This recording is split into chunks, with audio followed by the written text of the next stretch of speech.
आज बजाज नगर थाना क्षेत्र में क्राइम ब्रांच यूनिट 2 की टीम ने दोपहिया वाहन चोरी करने वाले आरोपियों और उसके कुछ नाबालिग विधि संघर्ष बालकों को गिरफ्तार कर उनके पास से 1.5 लाख रुपए का माल जब्त किया है। गुप्त सूचना के आधार पर पुलिस ने अलंकार नगर बेसा निवासी आरोपी आर्यन धीरज गायकवाड़ सहित 2 से 3 विधि संघर्ष बालकों को हिरासत में लेकर चोरी की हुई 50,000 रुपए मूल्य की 2 एक्टिवा गाड़ी और 2 मोबाइल फोन सहित कुल मिलाकर 1.5 लाख रुपए का माल जब्त किया है।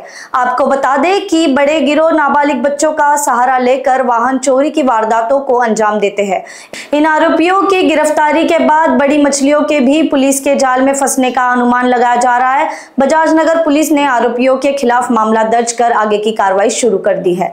युनिट 2 गुन्हे शाखा अंतर्गत आमचे PSI राऊत त्याचप्रमाणे त्यांच्या पथकातील पोलीस अंमलदार आशिष धंद्रे आणि कमलेश गणेर यांना माहिती प्राप्त झाली होती। त्यानुसार त्यांनी आर्यन गायकवाड नावाचा एक आरोपी आहे जो अलंकार नगर नागपूर येथे राहतो, त्याला ताब्यात घेतलं होतं।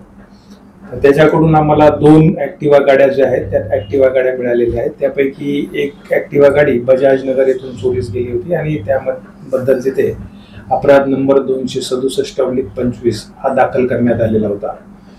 तर ती गाडी एक हस्तगत झालेली आहे। दुसरी एक ॲक्टिवा आहे जी MP मध्य प्रदेश पासिंगची आहे। त्याच्याबद्दल अजून नक्की माहिती मिळाली नाही की ती नक्की कुठून चोरलेली आहे, त्याबद्दल तपास सुरू आहे।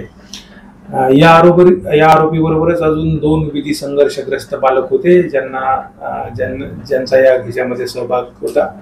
त्यांची पण माहिती आम्ही बजाज नगर पोलीस ठाणे यांना दिलेली आहे।